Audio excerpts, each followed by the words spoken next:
Yo quiero iniciar esta plática con lo que sucedió en México en 1994, en que también teníamos un diagnóstico perverso, diría, de lo que estaba pasando en la educación técnica, en la capacitación, en el sistema educativo nacional.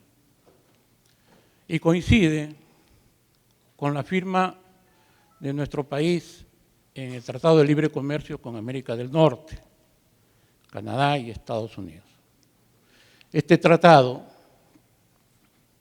que, como ustedes saben, un tratado de libre comercio, pues libera de una serie de aranceles el comercio internacional de bienes, servicios y también de personas en el tránsito de las mismas.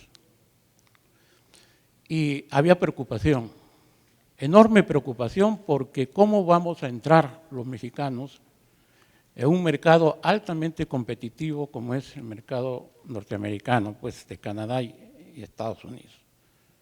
El tema de la competitividad, el tema de la productividad laboral era asimétrica, es asimétrica entre estos países con respecto a México. Imagínense ustedes toda la presión social en el gobierno, sobre todo de los productores del campo, para que no se diera este tratado, porque se sentían amenazados, pues, de que su producción no iba a ser, entonces, no podían abastecer a los mercados por la falta de competitividad. Es muy importante para México y para muchos países el mercado norteamericano. Imagínense ustedes una semblanza nada más. Es una relación de vecindad pues, que lleva México con estos países, pero representado por más de 3.000 kilómetros de frontera. Anualmente diariamente pasan 400.000 vehículos entre uno y otro en la frontera a través de los puentes que existen entre México y Estados Unidos. Se mueven $1.000 millones diarios de comercio. Y pues anualmente hay 9 millones de viajeros que salen de aeropuertos mexicanos, mientras que otro tanto llegan de estos países a México. Hay 28.000 vuelos al año en ambas direcciones. Y para México representa un porcentaje alto del tráfico aéreo internacional.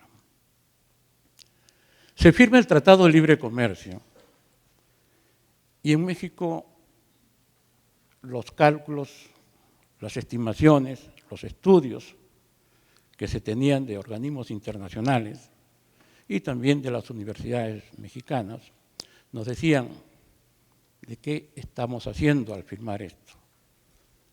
Pero sí se hizo con el fin de buscar desafíos y la única forma de poder salir adelante. Miren, por ejemplo, en esos tiempos los países emergentes traían una tasa media de crecimiento de la productividad que se muestra ahí, y en cambio en México, en algunos casos, y más dramático, traíamos tasas de crecimiento negativas. ¿Cómo íbamos a entrar al Tratado de Libre Comercio? El Banco Mundial hace un estudio y demuestra que el problema de la baja productividad en la mano de obra mexicana y la competitividad de muchas empresas, sobre todo las pymes en México, era por una intervención del gobierno en forma indisciplinada, es decir, se creaban universidades, se creaban institutos, se creaban escuelas sin orden y cada uno de ellos con una oferta que mejor convenía pues a sus intereses de rentabilidad de ellos. De forma tal que en un momento dado la oferta educativa nacional era una jungla de calificaciones y eso significaba pues una parte negativa del sistema de información que debe haber entre lo que se hace en educación y lo que se requiere por parte de las empresas, del personal que se forma ahí en las instituciones educativas. Este estudio del Banco Mundial pues nos decía, y obviamente también de manera exagerada, que faltaba una sincronización. Ya no hablaban ellos simplemente de una relación o correlación entre los sistemas de educación y los sistemas tecnológicos, sino hablaban de sincronización. Sincronización que va desde la educación primaria a la terciaria y posgrado, con respecto al sistema tecnológico, representado pues, por prácticamente lo que se hace en las empresas, en las diferentes áreas de producción, de comercialización, de administración. Esta falta de vinculación y en términos del Banco Mundial de sincronización era lo que estaba generando esta baja productividad, esta formación de recursos humanos con baja productividad y que pues era ya una amenaza para la competitividad de las empresas en el país una vez firmado el tratado. Y no era para menos, pues, porque si bien en ese entonces la población que atendía el sistema educativo formal llegaba a los 29, cerca de 30 millones de alumnos. Hoy estamos hablando de 36 millones que reciben educación formal en las aulas. Y hay otro tanto pues, que se hace en otras organizaciones de capacitación. ¿No? Miren ustedes esta pirámide donde tenemos un número reducido en educación superior, pero un número muy grande de jóvenes en educación básica y sobre todo en la educación media superior, donde se hacen los técnicos y donde se forma la gente para el mundo del trabajo y para los desafíos de la vida moderna. Entonces la tarea en ese entonces y ahora sigue siendo pues un gran desafío. Y todos sabemos, creo, estamos de acuerdo, que la única forma de salir y mejorar el bienestar del país es a través del sistema educativo como uno de los pilares. Pero también sabemos que cuando se hace esto, y se hace de verdad, y con la mejor intención, tarda mucho tiempo. El sistema educativo genera personas con mayor capacidad, es cierto, pero tarda. Se hace necesario entonces que buscar atajos que logren reducir tiempos y generar personas con mayores capacidades, tanto para la vida ciudadana como para la empleabilidad, para el mundo del trabajo.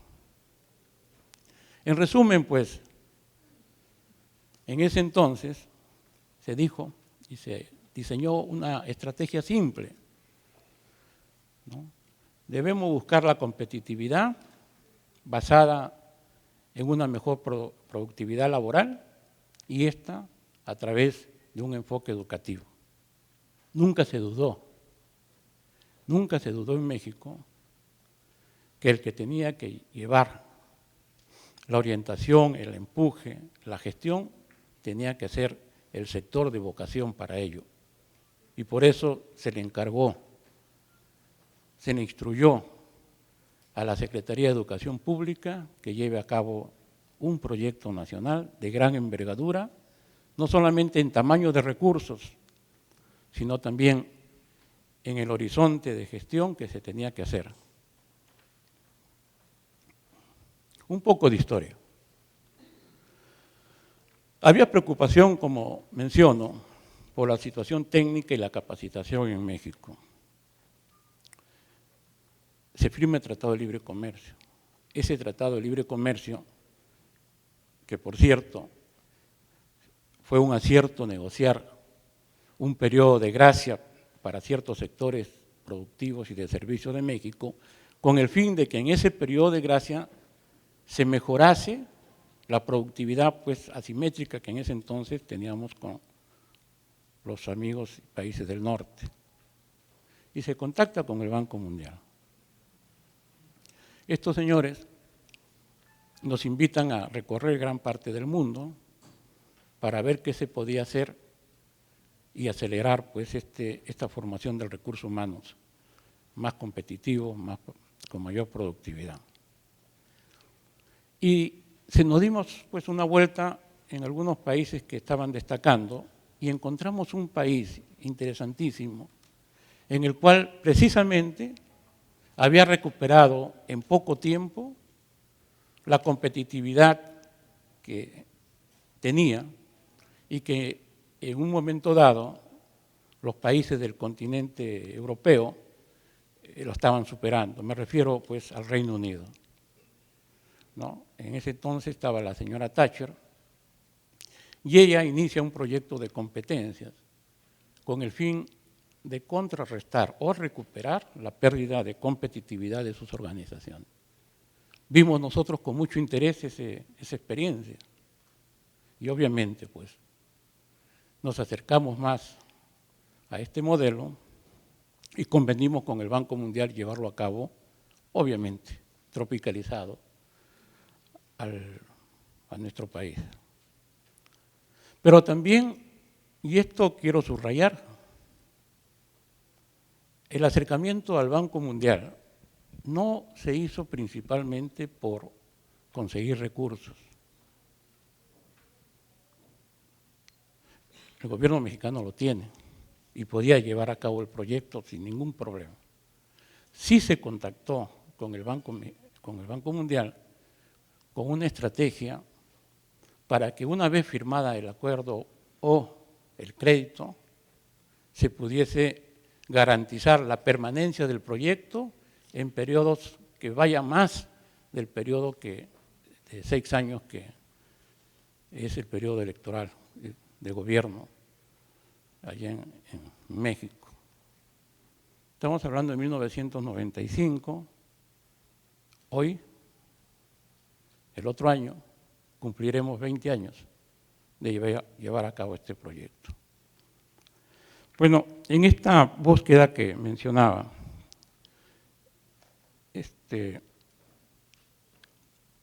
buscamos que este proyecto de largo plazo tuviera un horizonte definido, planeado.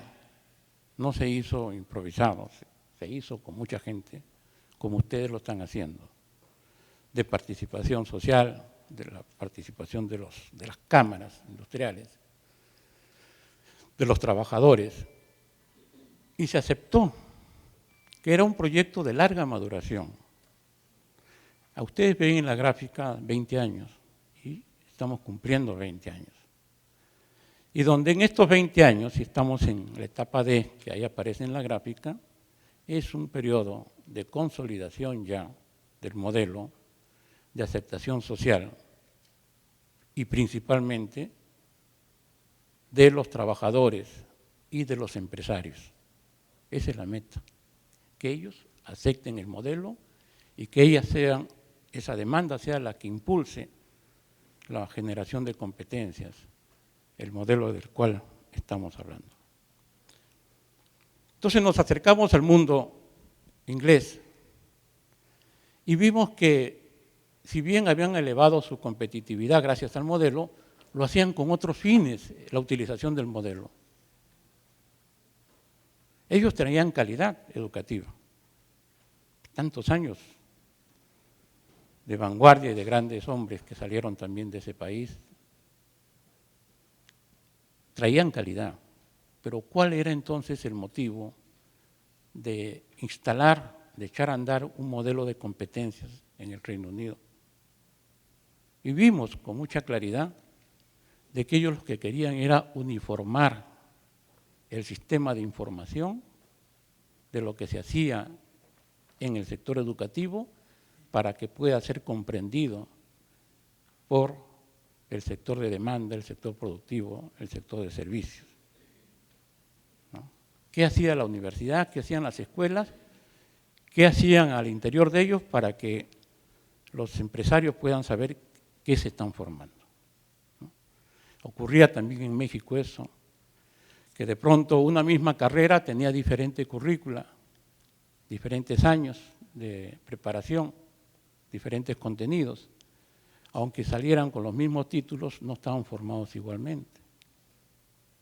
Entonces, pues, esa parte que menciono es la que orientó a instalar en el Reino Unido el modelo de competencia.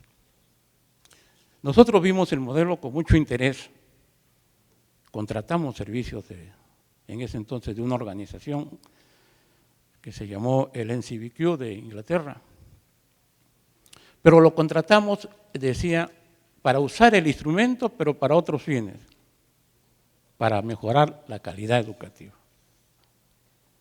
Y definimos nosotros en ese entonces, como ya lo decía el señor Daniel Mora, que la calidad pues tiene muchas afecciones, muchos significados. Nosotros sí lo definimos, por lo menos, o lo acotamos. Vamos a buscar la calidad medida a través de la pertinencia de lo que hacen las escuelas con respecto a las necesidades del aparato productivo nacional y de la flexibilidad de la oferta en términos de buscar módulos formativos que le permita a los alumnos pues elegir la ruta de educación más conveniente y a las escuelas también agrupar estos módulos para que puedan mejorar sus servicios educativos. Entonces pues nace en nuestro país el proyecto llamado, o programa denominado Programa de Modernización de la Educación Técnica y la Capacitación. ¿Quién lo llevó a cabo? La Secretaría de Educación Pública. Pero lo llevó a cabo convocando a los demás sectores de gobierno, a la Secretaría del Trabajo, fundamentalmente, a la Secretaría en México de Economía, aquí de Producción, ¿no? A la Secretaría de Salud, bueno, a todos los sectores que requerían tener profesionales, mano de obra calificada y de alto rendimiento. Entonces, el objetivo fue mejorar la calidad de la educación técnica y la capacitación a través de los sistemas de normalización y certificación de las competencias laborales. Ese fue el objetivo del programa. Me tocó dirigir este programa durante 10 años, los primeros 10 años. Este programa tenía 3 ejecutores. Principalmente uno de ellos fue el Consejo de Normalización y Certificación de Competencias Laborales. Este consejo tenía el rol de generar, con la participación activa de los sectores productivos, las normas técnicas de competencia laboral. En un principio costaron mucho dinero. Hoy, ya con las técnicas y los avances que se han hecho, se ha reducido enormemente el costo de la generación de normas. Pero también al conocer, se le encargó desarrollar un modelo institucional para buscar el reconocimiento de las competencias a través de, en ese entonces, organismos certificadores y centros de evaluación. Eso era lo que hacía el Conocer. Esos productos o servicios del Conocer en el programa deberían ser utilizados por las instituciones educativas como referentes para mejorar sus programas, sus contenidos, y con ello buscar la pertinencia. Y también para certificar a los egresados de las escuelas, media superior y superior. Ese fue el componente de todo esa pirámide que le acabo de mencionar, con énfasis en la media superior y superior. Pero también teníamos otro ejecutor, que fue la Secretaría del Trabajo. ¿Qué se le encargó a la Secretaría del Trabajo? Se le encargó que capacitara bajo normas técnicas de competencia laboral producidas por el Conocer a los trabajadores en activo, a los que estaban trabajando. Y se les creó una serie de incentivos para que los dueños de las empresas, los empleadores, emplearan el modelo con un subsidio importante del gobierno federal y que ellos paguen una parte. Pero también se le encargó a la Secretaría del Trabajo que apoyase a la gente desempleada a través de capacitación bajo esta modalidad, de forma tal que pueda reingresar al mundo laboral con mejores competencias y obviamente pues tener mejor éxito que el que habían tenido. Ese fue el programa inicial. Con ese iniciamos, con eso contamos con el apoyo del Banco Mundial y se hizo una campaña enorme. Recuerdo aún la reunión en 1996 en la ciudad de Guanajuato, que marcó el lanzamiento del programa, en el cual participaron más de 1.500 personas de casi todos los países de América Latina, España, Portugal y obviamente nuestros asesores técnicos de ese entonces, los organismos del Reino Unido. Entonces, el PMTIC, así se le denominó, el Programa de Modernización de la Educación Técnica y la Capacitación, lanzó por primera vez en América Latina el modelo en la ciudad de Guanajuato. Y nos ayudó, pues, los organismos internacionales a difundir el modelo en casi toda América, ¿no? Celebro mucho que otros países hayan avanzado también en este modelo y en algunos sectores con mayor éxito. El modelo es muy simple, no lo voy a referir aquí, pero una semblanza de eso es generar normas. ¿Quiénes elaboran las normas? El sector productivo y de servicios, con apoyo del CONOCER en la parte metodológica. Se evalúa a las personas con respecto a esta norma. ¿Quiénes se evalúan? Pues gente capacitada y que se ha preparado para la evaluación. Y según esto, si es que la persona reúne las competencias contenidas en la norma, pues opta por un certificado de reconocimiento nacional o simplemente regresa a la capacitación para adquirir las competencias deficitarias, ¿no? De esta manera es un modelo ágil y tuvo relativo éxito, pues, ¿no? Fueron 10 años, a un corte, pues me tocó salir del programa por razones diversas, pero ya se había hecho una evaluación por parte del banco al final del periodo de desembolso y anoto aquí algo que, los principales puntos. Requeríamos mayor participación o involucramiento del sector privado, no solamente del gobierno, porque por ser un instrumento que lo maneja el gobierno, pues los clientes cautivos es el propio gobierno. Se vuelve un proceso endogámico. Queríamos que participe toda la sociedad y se hizo una campaña publicitaria enorme para mostrar las ventajas del modelo. Permanecía el modelo de oferta educativa. Es una inercia difícil de romper. Habría que buscar mecanismos para que ésta se transforme en un modelo de oferta. El CONOCER tuvo casi un año de no operación. Teníamos el presupuesto, pero no podía operar, porque nació bajo la presión del Tratado de Libre Comercio, con una legislación, unas normas legales transitorias, y que al cambio de gobierno, de un régimen a otro, el nuevo gobierno observó al CONOCER. Le decía a la doctora Morgan que se le denominaba al CONOCER un objeto jurídico no identificado, así se le denominaba. Entonces, 8 meses para buscar una nueva naturaleza jurídica, una forma nueva de organización, y pasó a ser, y esto también es importante, del Consejo de Normalización y Certificación de Competencias a ser un Consejo Nacional de normalización y certificación de competencias. En el nombre lo cambiamos porque queríamos más cosas. Simplemente no era un consejo, ya se convirtió en un consejo nacional. Como ustedes saben, pues en México es un país con una estructura federal, integrado por 31 entidades federativas y un distrito federal. Cada entidad federativa tiene su propio gobierno autónomo en el Pacto Federal y no necesariamente, en consecuencia, esos gobiernos pueden aceptar el régimen de certificación que en ese entonces estaba propiciando el CONOCER.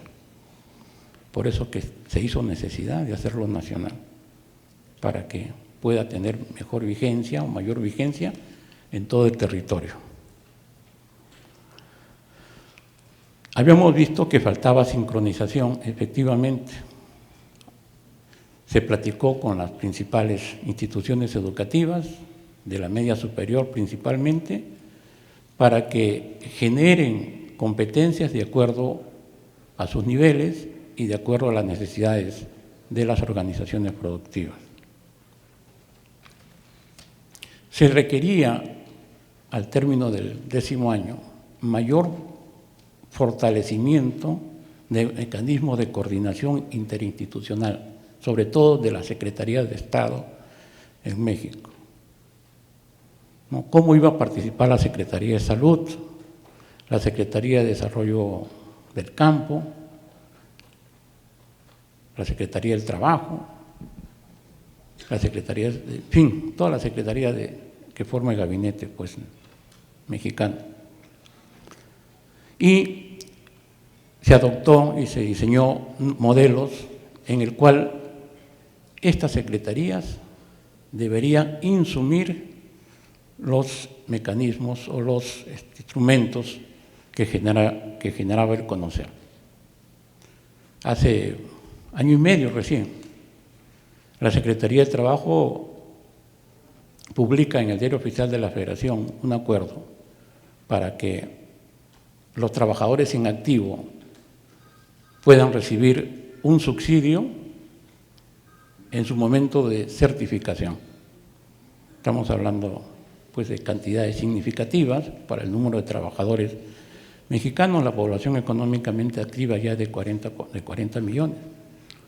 Y obviamente no todos trabajan, pero los que están en activo sí podían recibir y reciben subsidio del gobierno para que puedan certificarse. Esa era la función de la Secretaría de Trabajo, capacitando y luego buscando la certificación. Igual la Secretaría de Salud. Éxito en la Secretaría de Salud fueron la certificación de las parteras, allá también le llamamos parteras, a través de normas como la atención al binomio madre-hijo antes, durante y después del embarazo. Tuvo mucho éxito, se redujo en mucho la morbilidad por parte de la mujer y se sigue, bueno, es innumerable pues las normas que utilizan otros sectores, ¿no? Y aquí subrayo con otra letra y otro color de que esto hay que hacerlo con un sistema de gestión. Un sistema de gestión que permita transparentar el uso de los recursos y la eficacia en la asignación del mismo. Yo creo que una madurez en nuestras organizaciones es tener un buen sistema de gestión. En ese entonces y ahora, el más socorrido es pues el sistema de gestión de la calidad, que se deriva de la aplicación de la norma ISO 9001-2008 vigente, ¿no? Me salto 10 años y estoy en el periodo actual. Hicimos un recuento de cuánto se había hecho de junio de 2007 al mes pasado de junio, y a esto le denominamos la segunda etapa. Pues obviamente esa no operación del CONOCER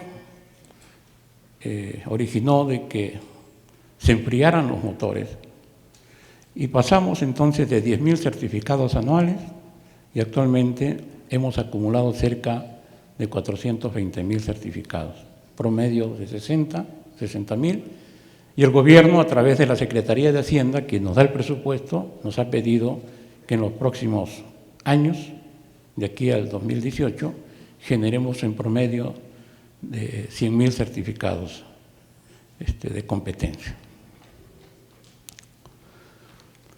Para generar certificados tenemos que tener normas. En los primeros 10 años hicimos 600 normas de competencia laboral. Con el renacer o el relanzamiento del Conocer Nuevo como Consejo Nacional, esas normas quedaron en desuso. Y nuevamente comenzamos a hacer normas, ahora denominados estándares. Y llevamos entonces, en ese periodo, 407 normas, y aparece ahí en la pantalla cómo están distribuidos por sector, ¿no? De los servicios profesionales y técnicos, que son los más altos, el financiero, la tecnología de la información, que han utilizado muchas normas.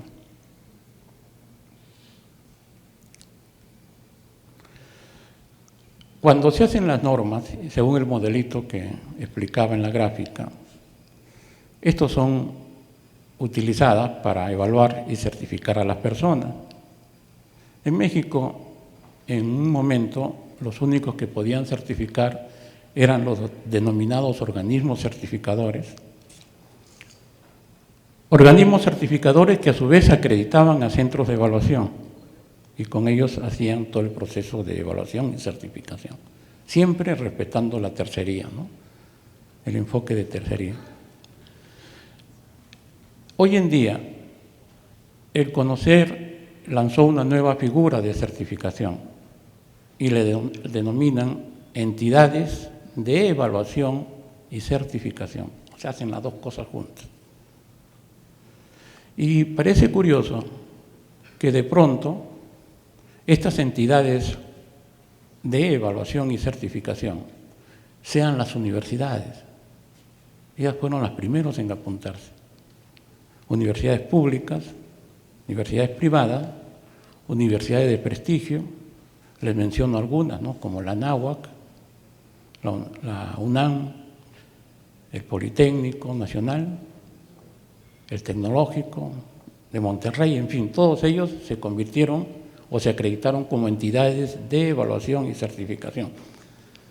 Pero también decía que es curioso porque estas instituciones, además, por su naturaleza de creación, son que hacen formación, son instituciones de capacitación y formación.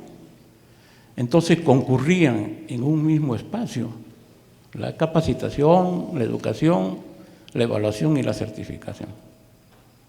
Entonces, ¿qué estaba pasando o qué está pasando con el principio de tercería? ¿No? Esto está en revisión, pero el argumento que manejamos en el Conocer es que la tercería no necesariamente significa tercería entre personas morales, sino tercería entre personas físicas. El que capacita o educa no debe evaluar y el que evalúa no debe capacitar y menos certificar, personas, no instituciones. Entonces se respeta el principio de tercería. Bueno, pues miren ustedes, el sector empresarial tiene 51 entidades, allá le llamamos prestadores de servicios, tanto a los organismos de certificación, a los centros de evaluación o a las entidades, se les llama prestadores de servicios. El sector laboral, los sindicatos, tienen 5, el sector educativo privado tiene 12, el sector educativo público tiene 80 y el sector gobierno tiene 23. ¿No? En total, 171 que pueden certificar. Bueno, es muy rápido lo que sigue, pero no quería pasar de lado lo que pasa con la certificación profesional. Todo lo que le he dicho es la parte de laboral, certificación de trabajadores, ¿no? De alumnos que salen de las instituciones. Así se formó y se inició el modelo mexicano. La certificación profesional, por ley, tiene otro tratamiento en México. Pero también tiene una preocupación de origen, el Tratado de Libre Comercio. El tratado, en México, la certificación profesional, por ley, no es obligatoria.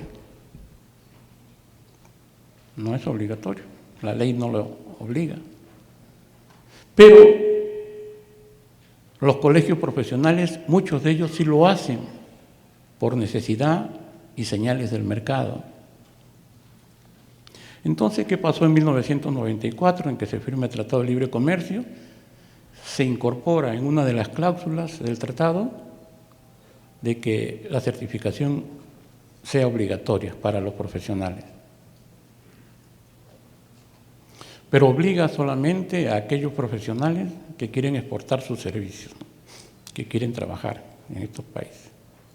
Al interior del país no era obligatorio. Y pues un tratado internacional es un tratado que es considerado en México como una ley solamente por debajo de la Carta Magna de la Constitución Política de los Estados Unidos mexicanos. Tenía una importancia enorme. Entonces no es obligatorio en México, pero fíjense, quiero contarles pues algo reciente. Este año, algunos congresistas lanzaron una iniciativa, dos iniciativas, que está discutiéndose en este momento en el Senado de la República. Y seguramente se va a aprobar, a lo mejor sufre algunos cambios, algunos ajustes, pero se va a aprobar. ¿Cuál es? Que se obligue la colegiación de los profesionistas en sus respectivos agrupaciones gremiales, que son los colegios de profesionales, y se haga obligatoria la certificación de los profesionales en aquellas profesiones que tengan que ver con la vida, la salud, la seguridad y el patrimonio de la población. Lo demás todavía voluntario. Y resulta interesante también mostrarles los argumentos que este grupo de senadores tienen para lanzar estas iniciativas. Primero dice que hay que hacerlo porque existe todavía disparidad académica de los estudios superiores, ¿no? Una universidad tiene 3 años, otra 4 años para la misma carrera, y aunque se registra todo en la Secretaría de Educación Pública, a veces obedece a diferentes contenidos formativos. La necesidad de certificación de conocimientos y desempeño profesional en los profesionales. Debe haber una necesidad, hay una necesidad, y esto debe ser reconocido por el Estado. Una parte fundamental es el control, el seguimiento del desempeño ético de los profesionales. En México se le da mucha importancia, o por lo menos se subraya esta necesidad de que a lo largo de la carrera y el ejercicio profesional debe haber una actitud ética, ese valor importante. De otra manera, pues muchos tenemos diversas sorpresas sobre la actuación de los profesionales. Queremos que participen más en la vida nacional y que lideren el mejoramiento de las capacidades a lo largo del ejercicio de sus propios agremiados. Fueron puntos que sirvieron para esgrimir, para soportar estas iniciativas. Y copio algo que les va a interesar y debe hacerles sentir a ustedes orgullosos de lo que se viene haciendo aquí en el Perú. Lo leo, dice, en otros países, es parte del texto de las iniciativas de ley, dice, en otros países para lograr una prestación de calidad y conforme a los parámetros de conducta ética y profesional que rigen cada profesión, han adoptado el sistema de colegiación profesional obligatoria. Ese ha sido el caso, entre otros, de España, Francia, Inglaterra, Estados Unidos, Brasil y Perú. Así está en el Congreso mexicano, tomando como referencia esta gran experiencia que se viene dando en Perú con respecto a la certificación profesional, que seguramente es perfectible, y en eso la doctora Morgan nos explicaba todos los elementos de ajuste que se van haciendo. Pero miren, también en esta parte dice, inclusive, por ejemplo, la Asociación Europea de Médicos y Hospitales ha hecho que la colegiación y obviamente la certificación sea obligatoria y que sea considerado como un derecho y una obligación para el médico. O sea, la gran importancia que en Europa se le da a la ciudadanía que exige que los servicios, en este caso de estos profesionistas, estén amparadas por sus respectivos colegios, ¿no? Nuevamente es un caso de demanda, no es una imposición de la autoridad, es porque así se exige por parte de la ciudadanía. ¿Qué desafíos tenemos? Anoté algunos, son enormes, obviamente. Es un proceso de nunca acabar, pero estamos ciertos que vamos en la ruta correcta. Primero, nos dimos cuenta de que a través de la certificación de competencias se podían generar puentes, pasarelas entre las diferentes rutas de aprendizaje. En el lado izquierdo tienen ustedes lo que ya mostraba la pirámide al principio de población, donde pues en los diferentes niveles de preprimaria, primaria, media superior, superior, se dan certificados y se dan títulos. Pero no solamente es una ruta única de aprendizaje, se da también en la parte no formal, ¿no? En las academias, en los sindicatos, en las empresas y también en la vida misma. Al primero le llamamos formal, no formal, y al aprendizaje no intencional le llamamos informal. ¿Qué queremos con ello? ¿O qué permite tener un sistema de certificación? Buscar esos elementos que permitan transitar de uno a otro. Lo que se aprende en la vida debe ser reconocido en la ruta formal y tener créditos entonces para la obtención de algún título, de algún diploma. ¿Cómo se hace?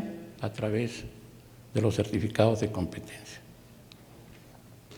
Y esto, para muchos de ustedes, es conocido también como crear un marco nacional de calificaciones, ¿no? Que todo lo que sea aprendizaje pueda ser capitalizable y reconocido, ¿ya? Permite también que este proceso sea un proceso de aprendizaje a lo largo de la vida, ¿no? Todos debemos ser personas que maximicemos una cartera de competencias que nos permita tener éxito en el mundo laboral y en el mundo, bueno, mejores ciudadanos, pues. ¿Qué otra cosa consideramos como desafío? Que la formación del recurso humano, del capital humano, no puede estar alejado de los procesos críticos de la producción, donde se genera valor. ¿No? Siempre el recurso humano va a un proceso. Ese proceso alimenta a otro que se llama la venta o la propuesta de valor diferenciadas de las organizaciones, que al final genera crecimiento, pues utilidades. Hay que tener una ruta crítica y tener claro que el sector humano, que el factor humano va principalmente a los procesos. También otro desafío es articular la formación del capital humano con otros activos intangibles de las organizaciones. Me refiero, por ejemplo, al uso de las tecnologías de la información y a la organización misma en cuanto a su cultura empresarial, trabajo en equipo, gestión del conocimiento, ¿no? los activos intangibles que se integran por estos tres tipos de capitales son los que permite esto. Énfasis en las normas y en los estándares de tener mayor desarrollo en la parte actitudinal, con C, actitudinal. No necesariamente es un éxito tener mayores competencias, sino tener disposición a hacerlo, ¿no? En esta gráfica, pues, ustedes verán en la parte vertical las competencias y en la parte horizontal la voluntad, las actitudes. ¿Qué queremos? El cuadrante superior, ¿no? Queremos personas altamente competitivas, competentes y que además que quieren ejercer su competencia. ¿Esto cómo se va a hacer? Es un desafío que ya estamos viendo cómo incorporar esta parte en los estándares, en las normas. Es lo que les decía de la Secretaría del Trabajo. Mayor involucramiento de otros sectores. Esto acaba de aparecer pues, en el año pasado, donde para los diversos niveles de certificación, el subsidio de la Secretaría del Trabajo y Previsión Social es claro, ¿no? Cuando digo 1.555, estoy hablando de pesos y estoy hablando más o menos de 350 soles peruanos, ¿no? Más o menos. El tipo de cambio está por cada sol, en México 5 pesos. ¿Qué queremos, pues? Un país con mayor competitividad. ¿No? México ha firmado múltiples tratados de libre comercio y queremos estar presentes en los mercados de todos ellos con mayor éxito, gracias a la competitividad. Pero fundamentalmente queremos un país con competencia para que la sociedad viva mejor. Pues muchas gracias por su atención.